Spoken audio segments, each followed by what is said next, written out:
Donc, bon, je viens du Perche.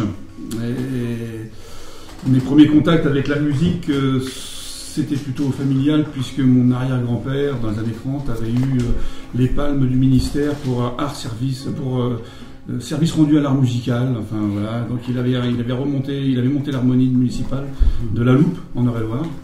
Et les premières traces de musique, de danse que j'ai eues, en réalité, je me suis rendu compte que c'était des chansons que fredonnaient ma mère et ma grand-mère, qui étaient, parce que les gars qui jouaient dans l'harmonie municipale jouaient aussi dans les balles.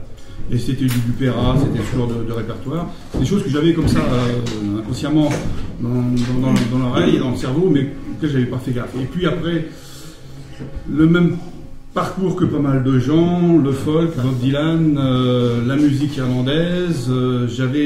Je rêvais pas mal sur une pochette de disque. J'avais découvert le violon joué autrement que le violon de l'orchestre classique. C'était un musicien qui s'appelait Kevin Burke, et ça me faisait rêver. Et puis, dans les fin des années 70, début des années 80, dans le Perche. Alors il faut savoir que le Perche, même si je suis là avec une étiquette normande, le Perche a toujours été une province à part. Hein. Et administrativement, on est maintenant en grande partie en Normandie, mais le Perche, c'est l'Orne, un petit peu, la grosse partie dans l'Orne, une grande partie en Eure-et-Loire, quelques communes dans la Sarthe et quelques communes dans le Loir-et-Cher. Voilà.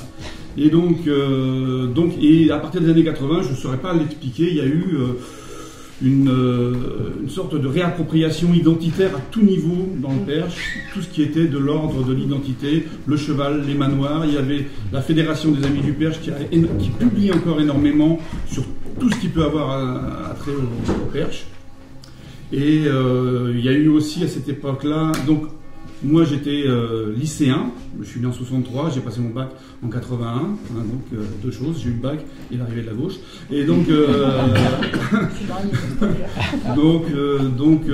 et déjà en 80 avec un ami, on était on se baignait dans ce bouillon-là qui était l'identité un peu du Perche, etc., etc.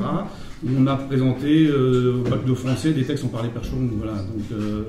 Donc, j'ai pas été sélectionné là-dessus. Et puis, bon, j'ai commencé. Cet ami m'a fait voir et on discutait avec sa grand-mère, Madame Hainaut, et m'a fait voir des photos de mariage des années 20. Et moi qui étais toujours avec mon violon Kevin Burke, là, j'ai vu un violonneux sur la photo de mariage, qui était un petit peu plus âgé que les mariés, mais à côté il y avait une photo avec un joueur d'accordéon diatonique, et qui était à peu près l'âge des mariés. Et je me suis dit, mais Madame Hainaut, elle est encore là. Le gars qui jouait de la musique sur la photo, il doit être encore là aussi, et il faut peut-être essayer de le retrouver, quoi. Et donc ça c'était quelque chose qui m'intéressait, mais souvent, moi j'étais lycéen, hein, j'avais rien. J'ai commencé à faire du collectage quand j'ai eu ma 2 chevaux. Voilà. Dès que j'ai eu le permis, que j'ai eu ma 2 chevaux, j'ai commencé à faire du collectage. Et donc j'ai commencé à faire du collectage en 1982. Et au départ, c'était avec la platine cassette de la chaîne stéréo de mes parents, que j'ai arraché de la chaîne stéréo, et sur laquelle je branchais un micro et que je mettais cette personne dans la 2 chevaux. Et puis j'ai commencé tout simplement... je me suis très rapidement rendu compte qu'un voisin de mes parents, un copain de mon père, jouait de l'accordéon chromatique. Et il m'a dit, oh mais moi j'ai pas commencé sur le chromatique, j'ai commencé sur le diatonique. Le diatonique c'est quoi? Au départ c'était ça, j'en étais là, le diatonique c'est quoi? Moi j'étais toujours avec mon violon. Et puis il m'a dit, mais toujours les airs que j'ai appris, moi c'était mon grand-père qui jouait du violon, à Saint-Victor de Buton. Alors là, j'ai dit, allez, là on arrive dans le violon. Et puis de fil en aiguille, il a fallu tirer la pelote, comme on a dit. Et à l'époque aussi, c'était donc le début des années 80, 82, 83. Il y avait Georges Bertin en animation. Il y avait les collectages qui avaient lieu partout en Basse-Normandie. Et on trouvait facilement les disques qui étaient édités par Pluriel. Hein. Et donc tout de suite on a confronté ça, nos premières recherches d'autodidacte complet, avec des sources sérieuses. J'ai eu l'occasion de croiser Laurent Jarry, puisqu'en réalité on a collecté en même temps dans la même zone sans se connaître, hein, presque. Et bien après on s'est rencontrés parce que Laurent accompagnait Robert Rotrou, qui était une figure du Perche, qui a fait beaucoup l'Académie du Perche, etc. Tout ce qu'il y avait dans le Perche à l'époque, Robert Rotrou avait fait des disques, des chansons sur le Perche. Il n'était pas musicien ni routinier. Je rejoins ce que disait Denis tout à l'heure. C'est vrai que dès qu'on utilisait le mot routinier, on rentrait dans un univers. Et là, bon ben voilà, j'ai collecté, j'ai utilisé ce répertoire-là avec un groupe qui existe toujours, qui s'appelle Tradar, qui a maintenant 35 ans, qui a fêté ses 35 ans en 2017. Et puis, on a fait du collectage de manière intensive, je dirais, entre 1983 et je sais plus vraiment, mais jusqu'au début des années 90. Puis après, de façon un peu sporadique comme ça, mais après, c'est plutôt des gens qui revenaient vers nous, qui ont des choses, voilà.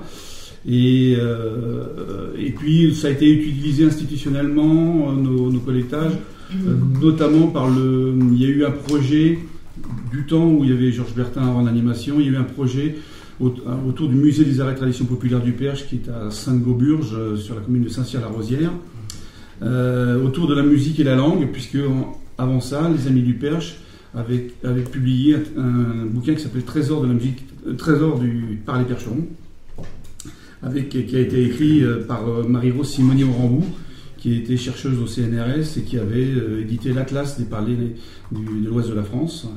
Et donc, elle avait fait un beau bouquin avec Alain Morin, enfin des érudits locaux, sur le parler percheron. Et on devait faire une année d'exposition autour de la musique et de la langue. Georges Bertin est parti, ça a capoté. Mais après, c'est vrai que tout ce qui a été utilisé de façon un peu plus institutionnelle, tous nos collectages ont été utilisés plutôt par le musée, des animations, des expositions sur le Perche au temps des fêtes, etc. Les Amis du Perche m'ont sollicité pour que j'écrive j'ai écrit un bouquin là-dessus qui est sorti en 2005 et on avait, avec la Lour, fait quelques événements autour de la sortie de ce bouquin. Et puis en 2012, pour faire très très bref, 2012 avec Tradar, on avait déjà fait ça quelques années auparavant, mais on a fait un record du monde de quadrilles du Perche. Donc voilà, on a fait une grosse manifestation chez nous à Nogent-le-Rotrou, où il y avait 800 danseurs de quadrilles, et puis on était 60 musiciens sur scène, puisqu'on voulait absolument qu'il y ait les harmonies qui jouent avec des routiniers, enfin des nouveaux routiniers. Et puis voilà, et ce qui me semblait important aussi, c'est que le collectage, Laurent avec Jean-Pierre Lalubin de Chant et Danse de France, Michel Colleux était arrivé juste dans le Perche, mais s'était arrêté aux marches du Perche. Laurent a plus collecté dans le Perche, Jean-Pierre Lubin était un peu venu, mais ça, du fait de la limite géographique, ça descendait pas en Eure-et-Loire. Et moi qui habite dans l'Orne maintenant, et qui suis originaire du Perche d'Eure-et-Loire, et que mes premiers collectages étaient le tissu familial, et puis comme ça, je voulais que ça... Donc j'ai fait du collectage, j'ai fait de la recherche un peu plus dans l'Eure-et-Loire, et en Sarthe, puisque j'ai croisé aussi Yves Guillard à l'époque, et j'ai eu l'occasion d'être le partenaire d'Henri Moire, un joueur d'accordéon diatonique, etc. Donc voilà, c'est... Merci. Un peu comme ça que... C'est encore une transition toute trouvée si on arrive à joindre Laurent Jarry, je ne sais pas si c'est pour moi. Vous êtes tous témoins quand on aura été. Ah ouais. Je ne sais pas s'il y a des remarques ou des personnes qui souhaitent réagir entre temps. Donc tu as continué à jouer du violon, quoi. Ah, je continue à jouer du violon, oui, bien sûr. Alors, une remarque par rapport à ce que disait Serge, il s'avère aussi que je faisais du collectage. Je suis producteur de cidre de Calvados. Et c'est vrai que j'ai fait beaucoup de... J'allais aussi chez les gens, j'ai continué d'aller chez les gens par la suite pour des histoires des greffes, de techniques, de distillation. Et il y a des gens que j'ai rencontrés. Moi, je suis le grand-père d'un copain qui était distillateur, il a été collecté parce qu'il était danseur aussi. Donc voilà, et tout ça, ça a continué de se mélanger. Et par la suite, notamment le violonneux du Perche, le dernier violonneux du Perche, on en a rencontré 7 dans le Perche. Roger Guérin, il habitait pas loin de chez moi. Lui, il venait chez moi carrément, donc c'était plus facile. Mais on parlait de pommier, on faisait des échanges de greffes. Donc j'entendais une voiture en voyage patiner dans ma cour, c'était Roger Guérin qui arrivait. Et puis voilà, donc c'est vrai que les intérêts, tout au long des années 90, le fait d'être producteur, etc., m'ont permis de rester en contact avec des gens qui éventuellement avaient encore des choses à proposer et sporadiquement continuer de faire du collectage. Mais bon, c'était plus que c'était...